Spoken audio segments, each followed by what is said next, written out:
Student, हम लोग बात कर रहे थे डिफॉर्मिटीज ऑफ स्केलेटन।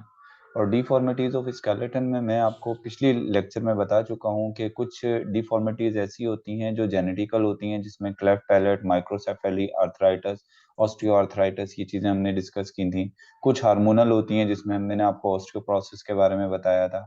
कुछ न्यूट्रिशनल डेफिशिएंसी होती हैं, जिसके मैंने आपको रिकेट्स के हवाले से बता दिया था। इसके अलावा आपकी बुक में कुछ अदर जो है वो स्केलेटन की जो डिजीज दी हुई हैं, आज हमने उसको डिस्कस करना है। और उसमें आज जो हम सबसे पहले बात करेंगे वो बात करेंगे डिस्क स्लिप की। तो डिस्क स्लिप पढ़ने से पहले सबसे पहले तो ये देख लें कि ये इंटरवर्टिब्रल डिस्क होता क्या है, या इंटरवर्टिब्रल डिस्क जो है वो हम किसको कहते हैं, पहले तो आपको ये पता होना चाहिए। अच्छा, अब देखें इंटरवर्टिब्रल डिस्क हम किसको कह रहे हैं। तो देखें, जो हमारा वर्टिब्रे होती हैं, आपको पता है कि जो हमारी वर्टिब्रल कॉलम है, ये जो हमारी ऐसे वर्टिब्रल कॉलम है जिसको आप बैकबोन कहते हो, हमारी इस बैकबोन में जो ये वर्टिब्रे होते हैं, आपको पता है ना टोटल कितने वर्टिब्रे होते हैं? 33 वर्टिब्रे हैं। सर स्क्रीन शो नहीं हो रही है, एक मिनट में स्क्रीन शो कर देता हूँ, एक मिनट में स्क्रीन शो कर देता हूँ अभी। अब आपके पास जो है वो स्क्रीन शो हो रही होगी क्या? अब स्क्रीन शो हो रही है? एक मिनट, अब आप मुझे बताएंगे स्क्रीन शो हो रही है? यस सर, चलें, अब स्क्रीन शो हो रही है, चलें।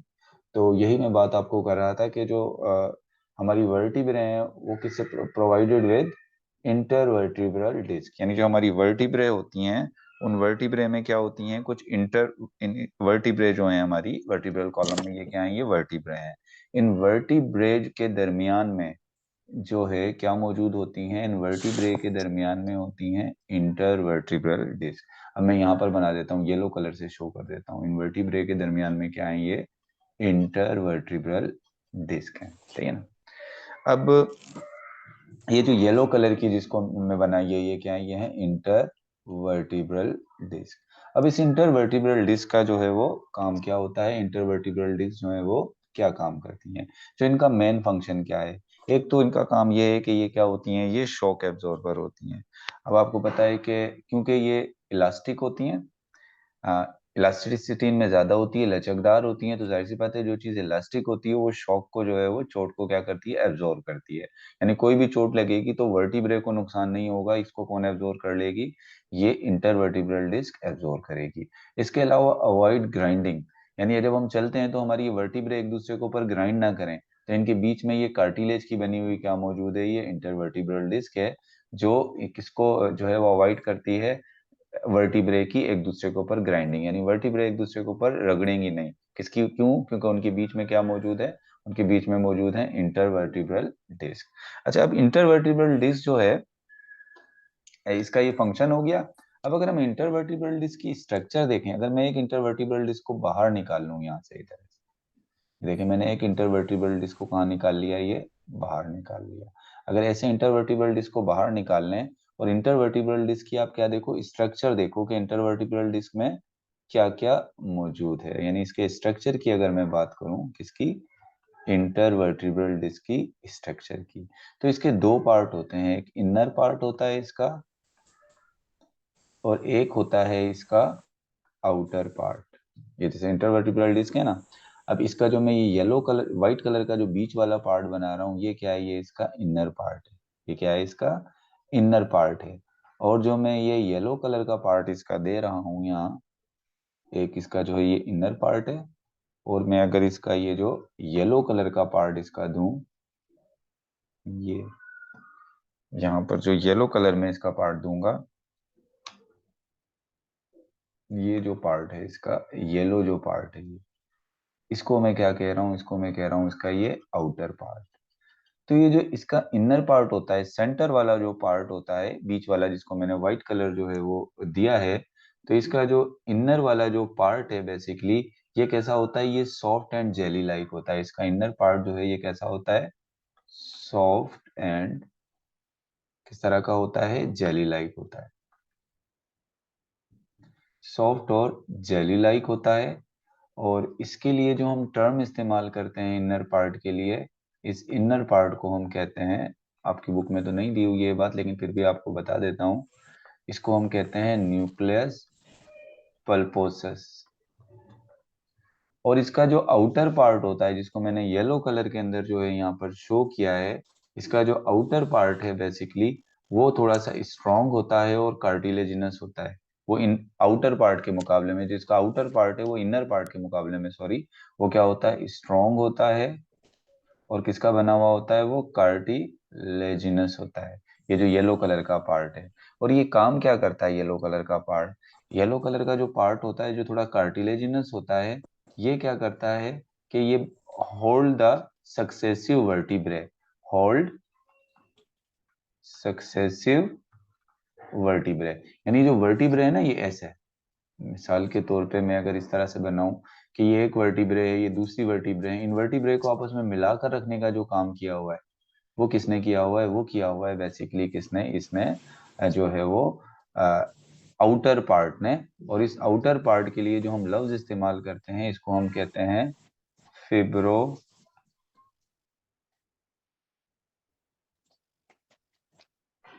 कार्टिलेज जो है, इसके लिए जो है हम टर्म जो है वो इस्तेमाल बेसिकली जो है वो करते हैं। अच्छा, इसके अलावा आप देखें ये मैं अगर इसको यहाँ से एक दफा फिर जो है वो ड्रा करूं, कार्टिलेज फिब्रोसिस कहते हैं इसको।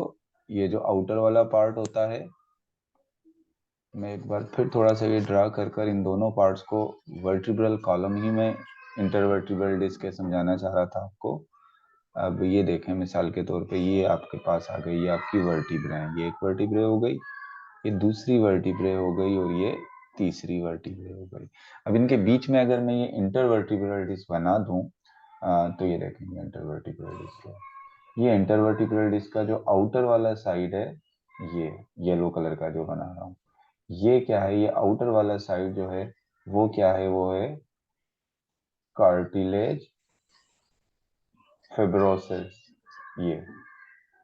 और इसने क्या किया हुआ है? वर्टिब्रे को आपस में ज्वाइन किया हुआ है। लेकिन दो वर्टिब्रे आपस में जो मिली हुई हैं, वो किसके जरिए मिली हुई हैं? इस येलो कलर के कार्टिलेज फिब्रोसिस के जरिए मिली हुई हैं। और इसका जो बीच वाला जो पार्ट है, जो इसको मसीज जो है वो फ्लेक्सिबिलिटी देता है, ये व्हाइट कलर का जेली लाइक जो मास है, जिसको हम न्यूक्लियस पल्पोसिस कह रहे हैं, ये कहाँ है? इसके सेंटर के अंदर मौजूद है। तो ये इसकी क्या हो गई? ये इसकी स्ट्रक्चर हो गई। किसकी स्ट्रक्चर हो गई? ये इंटरवर्टिब्रल डिस्क की स्ट्रक्चर हो गई। अब आपकी बुक कह रही है डिस्क स्लिप का मतलब यहाँ पर क्या है? ये जो डिस्क स्लिप है, इसका मतलब क्या है? कहता है अनफॉर्चुनेटली, किसी भी वजह से, ड्यू टू फिजिकल ट्रॉमा, किसी चोट की वजह से, the cartilaginous ring of a disc rupture and displace. यानी डिस्क स्लिप किसको कहते हैं? जब किसी चोट की वजह से, किसी ट्रॉमा की वजह से कार्टिलेजिनस डिस्क जो है वो,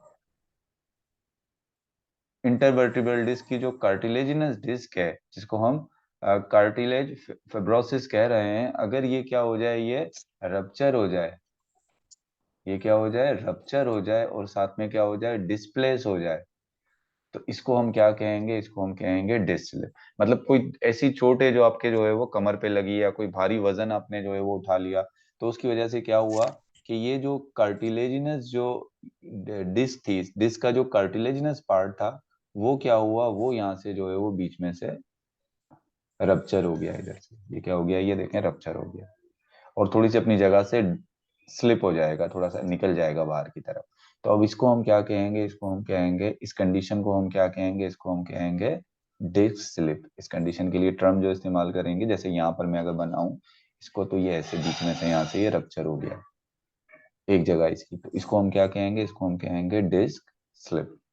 अच्छा, बाजा क्या दफा क्या होता है, जब ये डिस्क स्लिप होती है, तो अंदर का जो जेली लाइक मटेरियल है, ये भी बाहर निकल प्रोट्रूड हो जाता है, मतलब ये भी कहाँ निकल जाएगा? बाहर। और अगर ये जब बाहर निकलता है, इसके साथ जो आपके स्पाइनल कोड से जो स्पाइंस निकल रही होती हैं, ऐसे नर्व निकल रही होती है ना, अगर वो नर्व इसमें प्रेस हो जाए, यानी जो स्पाइनल नर्व्स निकल रही होती है ना स्पाइनल कोड से, इस डिस्क के दरमियान में जो एरिया जो क्या कहना चाहिए, जो रप्चर हुआ है, उसके बीच में आके प्रेस हो जाए, तो क्या होगा? सीवियर किस्म का जो है वो क्या होता है? पेन होता है। जैसे आपकी बुक कह रही है, this protrusion presses upon a spinal nerve, यानी जब ये ब्रेक डाउन होती है तो स्पाइनल नर्व जो है वो क्या होती है, स्पाइनल नर्व जो है वो प्रेस हो जाती है, और उसके बाद क्या होता है, इन बिटवीन द वर्टिब्रे के दरमियान में, काजिंग सीवियर पेन, उससे क्या होता है, सीवियर पेन होता है, अनएबिलिटी टू मूव, यानी आपकी मूवमेंट में भी जो है वो क्या होती है, अनएबल हो जाते हैं मूव करने में ना। मतलब हमारी मूवमेंट के अंदर आपको पता है कि वर्टिब्रल कॉलम का भी अपना एक रोल है। और इसकी ट्रीटमेंट क्या है, प्रोलॉन्ग्ड रेस्ट, आपने जो है वो रेस्ट करना होता है हार्ड बेड पर ताकि कार्टिलेज अपनी जगह पर दोबारा आए, and use of pain killer help to repair the damage, यानी जो डैमेज हो, एक तो जो है वो पेन किलर यूज करनी पड़ेगी ताकि आपको पेन ना हो, और कुछ टाइम के लिए रेस्ट करना पड़ेगा ताकि ये कार्टिलेज दोबारा क्या हो जाए, रिपेयर हो जाए। छोटा मोटा जो डिस्लिप होगा वो तो रिपेयर हो जाता है, लेकिन ज्यादा हो जाए तो बाज़ दफा वो रिपेयर नहीं भी होता। तो it was all about disc slip. हमने किसके बारे में बात की, हमने बात कर ली डिस्क स्लिप के बारे में। डिस्क स्लिप के बाद हम चलते हैं नेक्स्ट जो है वो स्केलेटन की जो है वो डिसऑर्डर की तरफ, और नेक्स्ट जो है वो है स्पंडोलाइसिस। नेक्स्ट जो है वो है स्पंडोलाइसिस। अब बेसिकली ये स्पंडोलाइसिस को अगर हम इन शॉर्ट कहें तो इसको आप कह सकते हो कि स्पंडोलाइसिस में क्या होता है, space between two adjacent vertebrae narrow. इसमें क्या होगा, space between two adjacent vertebrae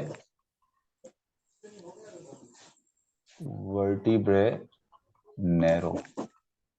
अब आप इधर देखें, ये आपकी वर्टिब्रे हैं, एक वर्टिब्रे हो गई, ये दूसरी वर्टिब्रे हो गई, ये तीसरी वर्टिब्रे हो गई, और वर्टिब्रे के दरमियान में मैंने आपको बताया था क्या होती हैं, ये इंटर वर्टिब्रल डिस्क होती हैं ये। सही है। अब बाज दफा क्या होता है कि ये इंटरवर्टिब्रल डिस्क किसी वजह से थोड़ी ग्राइंड होती रहे और ये थोड़ी कम हो जाए, इंटरवर्टिब्रल डिस्क जो है वो क्या हो गई, थोड़ी ऐसे ग्राइंड होकर कम हो गई, या ये वर्टिब्रे क्या हो गई एक दूसरे के, अभी देखें बीच में वर्टिब्रे के दरमियान में क्या है, ये स्पेस है, वर्टिब्रे जो है इनके बीच में क्या है, थोड़ा क्या होता है, ये स्पेस होता है, ये क्या है, ये इनके बीच में ये स्पेस है, ये एक दो वर्टिब्रे के दरमियान में स्पेस है, यहाँ क्या है, स्पेस है। और आपको पता है इसी स्पेस से क्या निकल रही होती है, नर्व निकल रही होती है, स्पाइनल कोड से क्या निकल रही होती है, स्पाइनल नर्व निकली होती है। अगर ये स्पेस कम हो जाए और ये वर्टिब्रे एक दूसरे के क्या आ जाए, करीब करीब आ जाए, ऐसे देखें स्पेस कम हो गया और वर्टिब्रे क्या आ गई, एक दूसरे के करीब करीब आ गई। जब स्पेस नैरो हो जाता है, वर्टिब्रे एक दूसरे के करीब आती हैं, तो उसकी वजह से ये आपकी जो स्पाइनल नर्व निकल रही है ये प्रेस हो जाती हैं, जिसकी वजह से क्या होता है, पेन होता है। और स्पेशली ये जो प्रेस होती हैं ज्यादातर, और ये जो कंडीशन आती है, ये कौन सी वाली जो है वो वर्टिब्रे में आती हैं, स्पेशली इन नेक। कौन सी वाली वर्टिब्रे में ज्यादातर होती है, ये आपकी नेक की वर्टिब्रे में होने के चांसेस ज्यादा होते हैं। और जो नेक के अंदर हमारे पास जो वर्टिब्रे होती हैं उनके लिए हम टर्म क्या इस्तेमाल करते हैं, सर्विकल वर्टिब्रे, सर्वाइकल वर्टिब्रे जो है वो लफ्ज इस्तेमाल करते हैं। अब ये पूछ रही हैं कि वानिका पूछ रही है, how lying on hard bed recover disc slip. देखो जब आपकी डिस्क स्लिप होती है ना, कार्टिलेज स्लिप हो गया यानी कार्टिलेज अपनी जगह से हिला है। अब अगर आप हार्ड बेड पर लेटते हो, थोड़ा इतना भी नहीं, बहुत ज्यादा भी हार्ड नहीं, लेकिन नॉर्मली जो ऐसा बेड हो बहुत ज्यादा सॉफ्ट ना हो, क्योंकि अगर आप सॉफ्ट बेड पे लेटोगे तो वो कार्टिलेज अपनी जगह से फिर वो अपनी मतलब अपनी जगह पर क्या होगा, वो अपनी जगह पर जो है वो फिक्स नहीं होगा। जैसे आपकी उंगली टूट जाती है तो एक हार्ड, आप उसके ऊपर चारों तरफ क्या, उसको मूव नहीं करते हो, और उसको जो है वो अगर हड्डी टूट जाती है तो उसको मूव नहीं करते हो, उसके ऊपर एक हार्ड जो है वो क्या, बैंडेज बांध देते हो। तो इसी तरीके से अगर आप सीधे एक हार्ड बेड पे लेटोगे तो उससे क्या होगा कि वो कार्टिलेज जो है वो अपनी जगह पर रहेगी, और वो दोबारा रिपेयर होने का प्रोसेस हो जाएगा। अगर कि बहुत ज्यादा सॉफ्ट बेड पर ऐसे लेटोगे तो आपकी कमर थोड़ी सी, जो आपकी बैकबोन है ना, आपकी बैकबोन अपनी पोजीशन में नहीं रहेगी, वो थोड़ी सी ऐसे हो जाएगी, बैंड हो जाएगी, जिसकी वजह से क्या होगा कि उसका रिपेयर होने का प्रोसेस क्या हो जाएगा, स्लो हो जाएगा। मनी का समझ में आई ये बात। तो ये हम पढ़ रहे थे स्पंडोलाइसिस के बारे में बात कर रहे थे। तो अब स्पंडोलाइसिस के में ये एक तो मैंने बात बता दी कि आपने इसमें में जो की पॉइंट है वो यही है कि स्पेस बिटवीन वर्टिब्रे क्या हो जाता है, इसमें थोड़ा नैरो हो जाता है। और ये जो है वो इस स्पेशली किस जगह पर होता है, ये ज्यादातर नेक के अंदर। This result in pressing upon the nerves emerging from the spinal cord. Spinal cord से जो नर्व निकल रही होती हैं, इसके रिजल्ट में क्या होता है, स्पॉन्डिलोलाइसिस के रिजल्ट में स्पाइनल कोड से जो ये नर्व निकल रही है, ये प्रेस हो जाती हैं, ये दब जाती हैं। और स्पेशली जो है ये नर्व अगर जा रही हैं आपके किसकी तरफ, अगर ये कंधों की तरफ जा रही हैं, शोल्डर की तरफ जा रही हैं हमारे स्पाइनल, तो आपके शोल्डर में जो है वो सीवियर किस्म का क्या होगा, पेन होगा। आपकी नेक में पेन होगा, आपके अपर लिम्ब में क्या होगा, पेन होगा। यानी अगर किसी को स्पंडोलाइसिस होगा तो कहाँ कहाँ पेन होगा, नेक में पेन होगा, आपके शोल्डर में पेन होगा, और कहाँ होता है, हमारे अपर लिम्स में, यानी हमारे बाजुओं में जो है वो क्या होगा, पेन होगा, क्योंकि यहाँ से नर्व निकलकर इन जगहों पर जो है वो क्या हो रही होती हैं, जा रही होती हैं।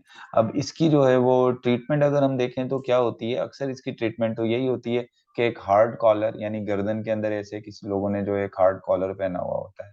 इस हार्ड कॉलर का फायदा क्या होता है, ये वर्टिब्रे, ये हार्ड कॉलर जब आप पहनते हो तो आपकी गर्दन सीधी रहती है, ऐसे स्ट्रेट, और स्ट्रेट रहने की वजह से वो जो वर्टिब्रे एक दूसरे के करीब करीब आ गई होती हैं, वो दोबारा अपनी जगह छोड़ना शुरू करती हैं, वो दोबारा एक दूसरे से थोड़ा दूर होना शुरू हो जाती हैं। क्योंकि आप बार बार गर्दन ऐसे मुंह करते हो ना पीछे की तरफ, तो ऐसे आप तकिया लगा के लेट गए सीधे, तो बार आपके इससे दर्द होना शुरू हो जाता है, क्योंकि बार आपकी नर्व प्रेस हो जाती है, वर्टिब्रे एक दूसरे के करीब आ जाती हैं। लेकिन वो कॉलर यूज करते हैं तो वर्टिब्रे जो है वो दोबारा अपनी जगह पर आना शुरू हो जाती हैं, bit apart, and hence the pressure on the vertebrae is release, यानी जो प्रेशर होता है इससे ऐसा वो कॉलर जो आप पहनते हो उससे क्या होता है, उससे रिलीज हो जाता है। तो इसकी ट्रीटमेंट में क्या है कि हार्ट जो है वो गर्दन में क्या पहना जाता है, कॉलर जो है वो पहना जाता है।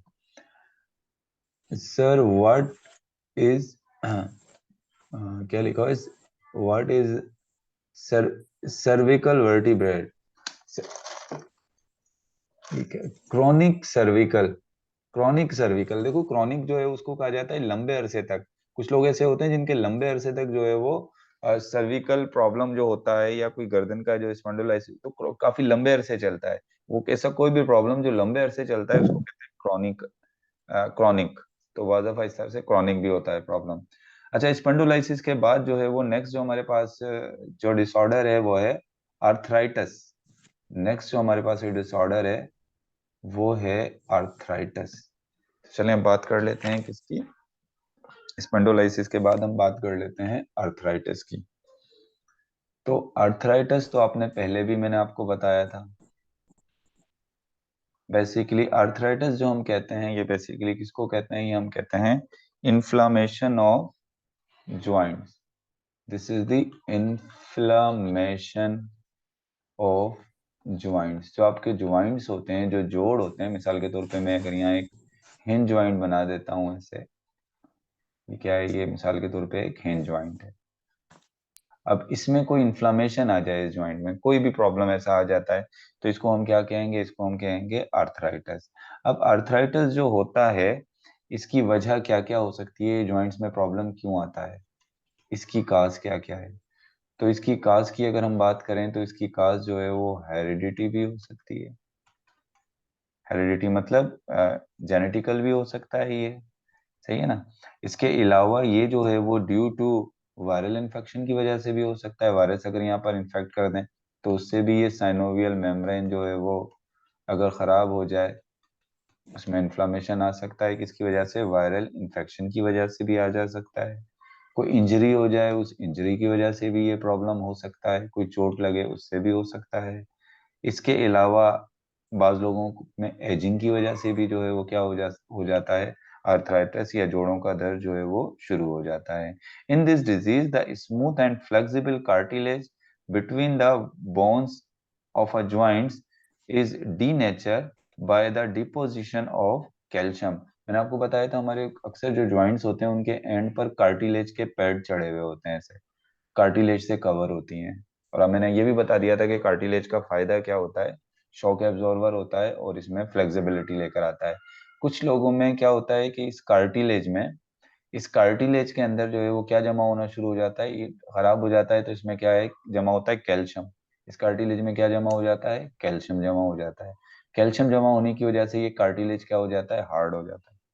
कैल्शियम जमा होने की वजह से कार्टिलेज क्या हो जाएगा, हार्ड हो जाएगा। अब जब कार्टिलेज हार्ड हो जाता है तो इस हाथ को फिर मूव करना क्या हो जाता है, मुश्किल हो जाता है, क्योंकि कार्टिलेज वहां आ गया है ज्यादातर। और इस तरह का आर्थराइटिस जिसमें कार्टिलेज के अंदर कैल्शियम जमा हो जाए, इस आर्थराइटिस को हम ऑस्टियो आर्थराइटिस कहते हैं। नॉर्मली इस आर्थराइटिस के लिए एक टर्म जो इस्तेमाल की जाती है वो ऑस्टियो आर्थराइटिस की टर्म इस्तेमाल की जाती है। इसको क्या कहते हैं, ऑस्टियो आर्थराइटिस, अगर कैल्शियम जमा हो जाए। जिस तरह आपकी बुक में ऑस्टियो आर्थराइटिस को जेनेटिकल आर्थराइटिस के अंदर जो है वो बताया गया है। जब इसमें हार्ड हो जाता है the joints became very stiff, यानी ज्वाइंट बहुत स्टिफ हो जाते हैं, हार्ड हो जाते हैं टू मूव, यानी मूव करना भी उनको मुश्किल हो जाता है। And the person became cripple, उसके बाद उसको डेफिनेटली हाथ जब आपका मूव नहीं करेगा तो आप बेहतरीन तरीके से जो है वो उसको मूव नहीं करवा पाएंगे। The only remedy of is the replacement of the affected joint bye artificial joints made up of rubber and plastic. यानी अब आपने इसकी जो रेमेडी है वो क्या है, अगर ऑस्टियोआर्थराइटिस हो जाए तो इसकी रेमेडी क्या है, कि आपने क्या करना है कि ये जो कार्टिलेज जो हार्ड हो गया है, अब बोन में कन्वर्ट हो गया है कार्टिलेज, तो आपने ये करना है कि इस कार्टिलेज की जगह पर आपने रबड़ के या प्लास्टिक के जो है वो थोड़े से जो नर्म होंगे वो कार्टिलेज जो है इनको रिप्लेस करके वो यहाँ पर लगा देने हैं। सर्जरी के जरिए डॉक्टर जो है वो क्या करते हैं, आर्टिफिशियल जो है वो ये कार्टिलेज जो होते हैं रबड़ के बने हुए या प्लास्टिक के बने हुए, वो जो है यूज करते हैं। Artificial joints are often use to replace the stiff hips and knee joint, यानी ज्यादातर ये जो नी ज्वाइंट्स होते हैं या जो हिप्स के ज्वाइंट होते हैं वहां पर जो है वो आर्टिफिशियल जो है वो कार्टिलेज लगाया जाता है। So it was all about arthritis. जो आपकी बुक में आर्थराइटिस के हवाले से लिखा था ये मैंने यहाँ पर बता दिया। अब इसके बाद हम नेक्स्ट एक और जो फोर्थ नंबर पर जो डिजीज आप डिसऑर्डर दिया हुआ है वो है शियाटिका। नेक्स्ट जो डिसऑर्डर है वो है शियाटिका। शियाटिका के बारे में जो आपकी बुक कह रही है वो कह रही है it is severe pain of hind limb. Basically sciatica क्या है, ये है severe pain of hind limb. Hind limb किसको कह रहे हैं, हाइंड लिम्ब कह रहे हैं आपकी जो टांगे हैं, इसको इन्हीं को हम क्या कह रहे हैं, आपकी लेग्स को कह रहे हैं हाइंड लिम्ब। तो हाइंड लिम्ब में अगर सीवियर पेन हो रहा है तो इसको हम क्या कहेंगे, इसको हम कहेंगे शियाटिका। अब देखो मिसाल के तौर पे मैं इसको इस तरह से अगर एक स्ट्रक्चर बना दूं, ये इस तरह से, ये मिसाल के तौर पे क्या है, ये आपका हाइंड लिम्ब है, ये आपकी वर्टिब्रल कॉलम है। सही,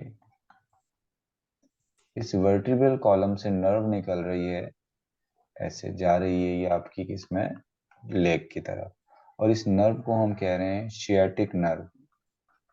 इस नर्व को क्या कहेंगे, शियाटिक नर्व कहेंगे। अब क्या होता है, इस शियाटिक नर्व अगर ये डैमेज हो जाए किसी भी वजह से तो क्या होगा, फिर आपकी लेग में सीवियर किस्म का पेन होगा।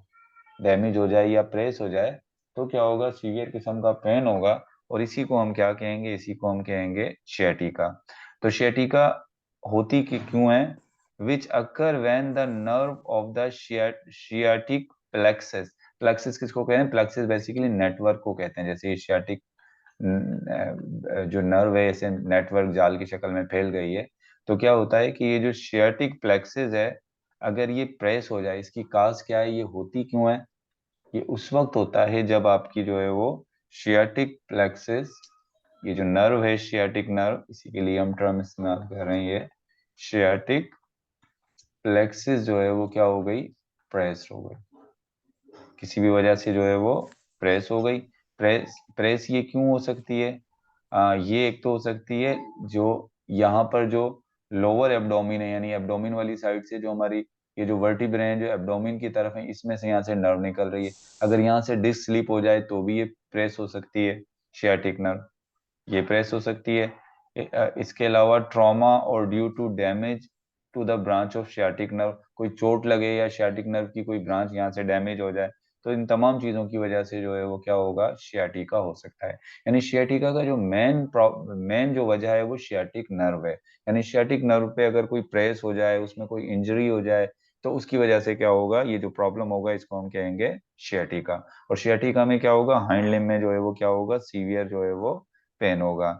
It makes the leg highly painful, बहुत ज्यादा पेनफुल होता है, एंड वर्चुअली इनमूवेबल। आप उस लेग को मूव ही नहीं कर सकते हो। Recovery is very slow and often not complete, क्योंकि आपकी जब नर्व डैमेज हो जाती है तो आपको पता है नर्व जब डैमेज होती है तो उसकी रिकवरी इतने आसान काम नहीं होती, बहुत स्लो होती है और बाज़ दफा रिकवरी होती भी नहीं है।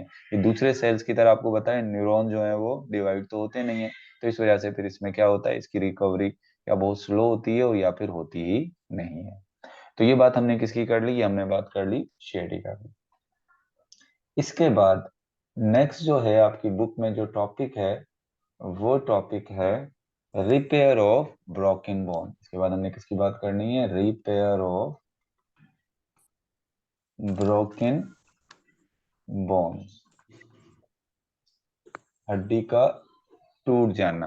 अब देखो आपकी बुक कह रही है bones though strong enough sometime break as a result of trauma और due to their weakening in the old age. यानी बोन आपकी होती तो बहुत स्ट्रॉन्ग है, मिसाल के तौर पे मैं यहाँ पर एक बोन बना दूं तो ये बोन बहुत स्ट्रॉन्ग है, लेकिन किसी ट्रॉमा की वजह से, किसी चोट की वजह से, या बुढ़ापे के अंदर जो आपके पास जो है वो क्या कहना चाहिए कि हड्डियां कमजोर हो जाती हैं, तो उसकी वजह से क्या हो सकती है, ये टूट भी सकती है, हड्डी टूट भी सकती है।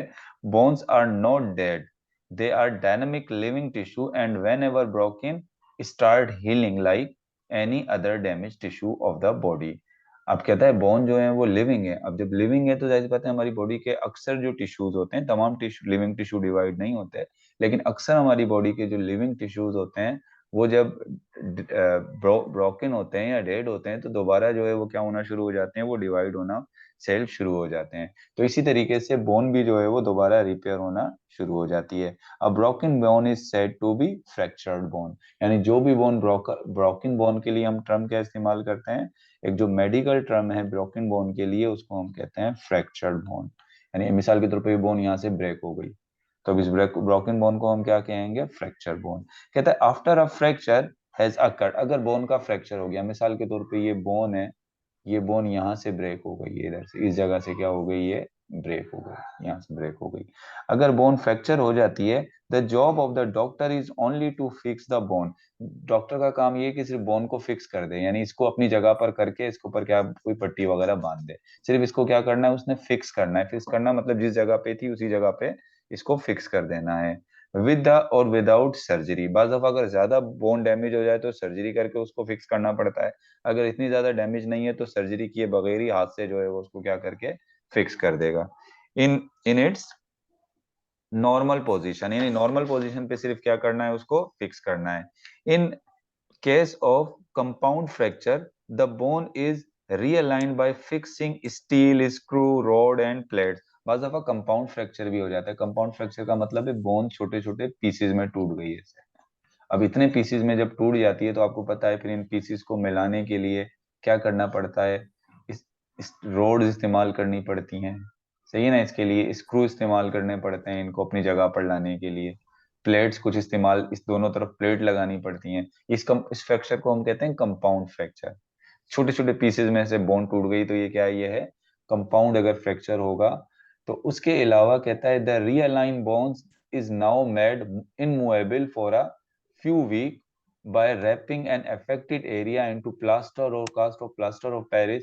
यानी प्लास्टर ऑफ पेरिस जो है वो कि उसके बोन के ऊपर पूरा चढ़ा दिया जाता है और काफी टाइम तक बोन को मूव नहीं होने करने दिया जाता है, कई टाइम तक मूव नहीं करेगी तो ऐसा ऐसा फिर क्या करेगा, वो रिपेयर होना शुरू हो जाता है। By doing so the broken end of the bones are held together under stress is that the healing take place in the right position. यानी आपने सिर्फ उसको उसकी जगह पर जो है वो मिला दिया है, अब यहाँ पर खुद ब खुद हीलिंग शुरू हो जाएगी, यानी बोन अपनी जगह पर दोबारा क्या है, यहाँ से दोबारा मिलना शुरू हो जाएंगी। टाइम लगता है, कई महीने लग जाते हैं बाज दफा बोन अगर कंपाउंड फ्रैक्चर हो और बोन को दोबारा जो है अपनी जगह पर आने में।